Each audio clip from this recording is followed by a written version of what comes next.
gadgetry. And Venkatraman Ramakrishnan was born in 1952 at Chidambaram, Tamil Nadu, and he had his bachelor's degree in physics from MSc University Baroda and PhD from University of Ohio.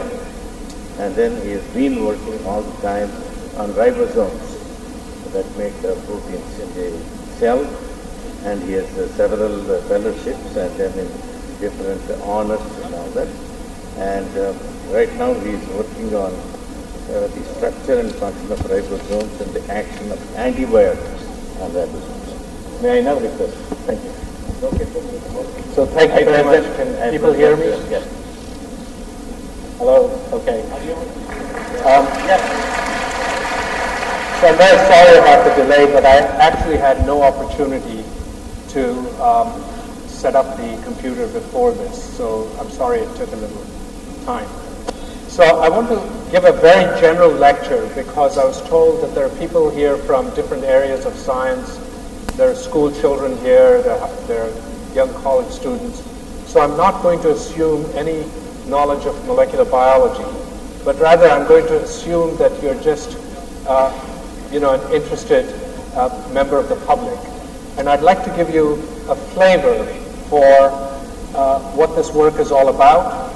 And I'll talk a little bit about antibiotics, and then in Tom Steitz's lecture, he's going to give you a very detailed view of some very important antibiotics and how they can be used, how these structures can be used. So I'd like to start off by showing this picture. You may not recognize some of these people. These are great writers on the top. Mozart and Schubert were very famous classical musicians, but since we're in Madras, all of you ought to recognize Ramanujan, the famous mathematician. And the point is that all of them died when they were very young of infectious disease. And today, if we get an infectious disease, we simply expect to go to the doctor and get antibiotics and be treated. Although that's not always true even today. Because even today, there are about 100 million people worldwide who have active tuberculosis, which causes 2 million deaths a year. And there are resistant strains of tuberculosis emerging.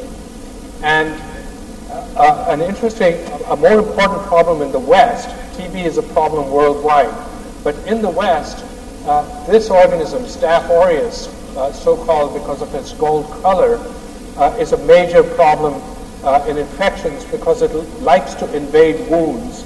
So it's very often a post-surgery complication in hospitals. And it turned out that when penicillin was discovered, nearly all of Staph aureus would respond to penicillin. So the number of resistant organisms was very, very low. But as soon as penicillin became introduced, the fraction of Staph aureus that was resistant grew very rapidly in hospitals, but even in the general community caught up with it. So today, nearly all Staph aureus is resistant to penicillin. Now, there are other antibiotics that Staph aureus is sensitive to, but in fact, there are now multi-drug resistant Staph aureus that responds to only one antibiotic, which is vancomycin. And there are actually reports of vancomycin-resistant Staph aureus, although not in combination with multi-drug resistant Staph aureus. So it's clear that if these things combine, we could have a Staph aureus that doesn't respond to any known antibiotic. And so we really need development of new antibiotics. And you can see that in England, there were a number of deaths in hospitals due to these multi-drug resistant Staph aureus. And this is John Reed, who was the health secretary at the time in 2004, asking hospitals to take action about infection rates. So the whole idea of antibiotics in the modern era, of course, traditional medicine's always had some thing that they would use to treat infections with, but without actually knowing about bacteria and so on.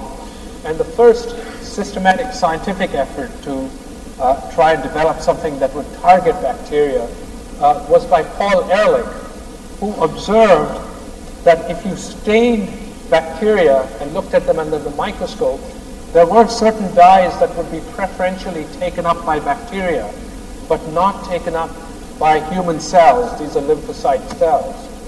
And so this led him to think that maybe if you had a dye that was toxic and bound specifically to bacteria, he would then have a magic bullet that would only kill bacteria and not higher organisms. And Paul Ehrlich was not, he had the idea, but he wasn't quite so successful in producing a useful antibiotic. And that was first done by this man, Gerhard Domack, whose contribution was interesting because he worked for the Bayer Chemical Company, which made a huge number of organic dyes. And he very systematically tried all of these organic dyes for their effectiveness against bacteria.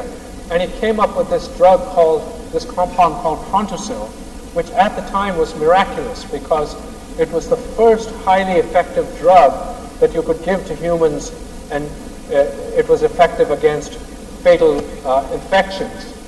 And at the time, streptococcal infections were very, very serious because you could get a cut and it would get infected by streptococcus, and the streptococcus would simply grow along from the region of the cut. And often you would have to amputate an entire limb, or it would be too late and it would become systemic and you would die. And it turned out that soon after he discovered Prontosil, he was able to save his own daughter from having her finger amputated. Now, one problem with Prontosil was that when people tried to understand how Prontosil worked in humans, it turned out that Prontosil was broken down into humans, and one of the compounds was a previously known compound called sulfanilamide, so he couldn't patent it. His patent on Prontosil was immediately voided because sulfanilamide was already known, so it voided his patent. And there's another unfortunate thing that he had, which was that he was given the Nobel Prize for his discovery of the first sulfur drugs, which was Prontosil. But this was during, I think it was about 1940 or something, or 30. No, it was actually in the late 30s. But by that time, the Nobel Peace Prize had gone to a German pacifist who was obviously opposed to the Nazis because of their aggressiveness. And Hitler thereby banned all German scientists from accepting the Nobel Prize.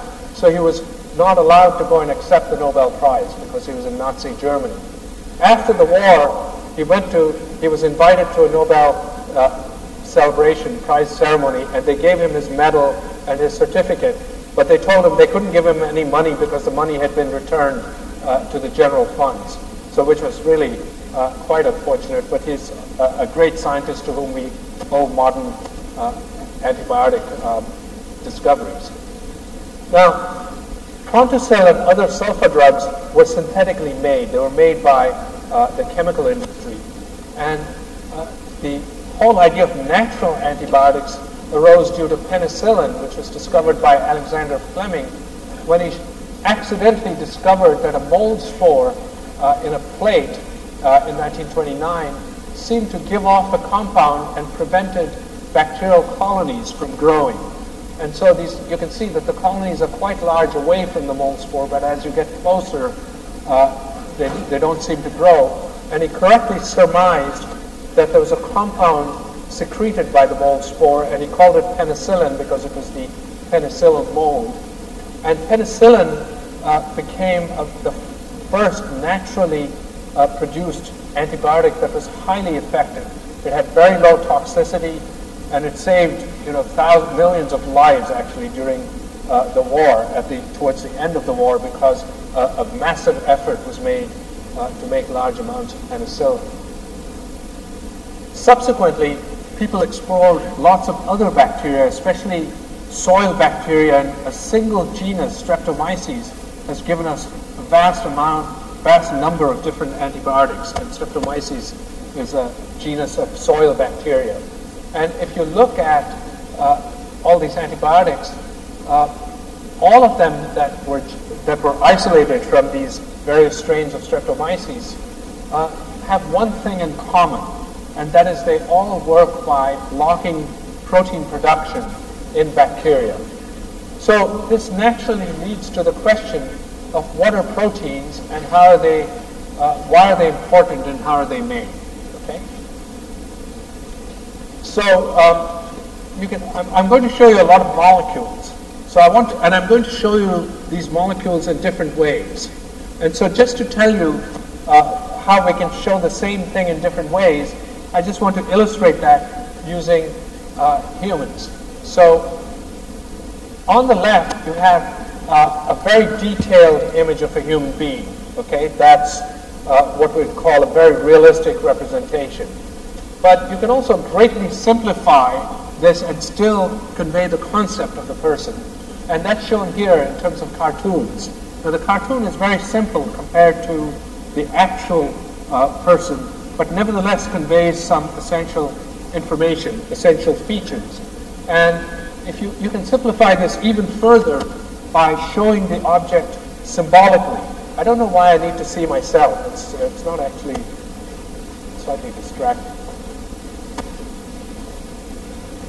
Okay, so you can still see, you can still show the person as an icon, and if you know what the icon represents, what aspect of the person the icon represents, you immediately know that this icon stands for Clinton or this icon stands for Bush.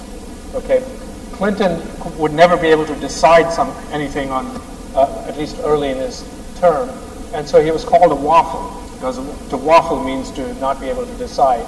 And this comes from a Texan phrase called "all hat and no cattle," which suggests that there's not much underneath the hat, and so that was the representation for Bush. So you can similarly represent molecules in very different ways.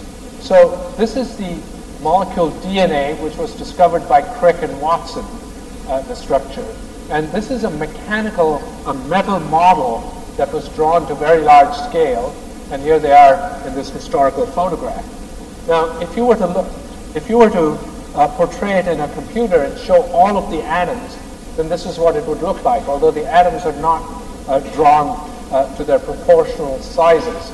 But at least you can see all of the atoms. But sometimes you want to simplify it even further.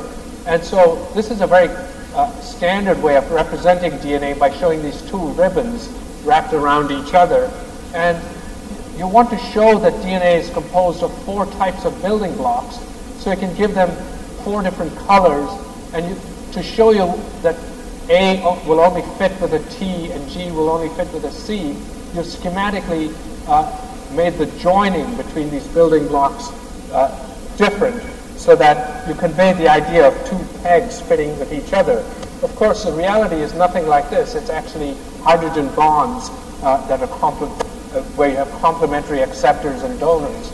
But nevertheless, this actually conveys the concept and the architecture of DNA. So when I show you lots of molecules, you need to keep in mind that the representation may be different. So we talked about proteins, and I said that many antibiotics work by blocking protein production. So the question is, what are proteins and why are they important so that blocking them should actually kill bacteria? Well, I'm showing you 3 different proteins here. One is collagen, whose structure, incidentally, was first discovered in Madras by G.N. Ramakrishnan. And you can see that it's a long filamentous protein. This is the protein that makes up our skin and cartilage. This is here.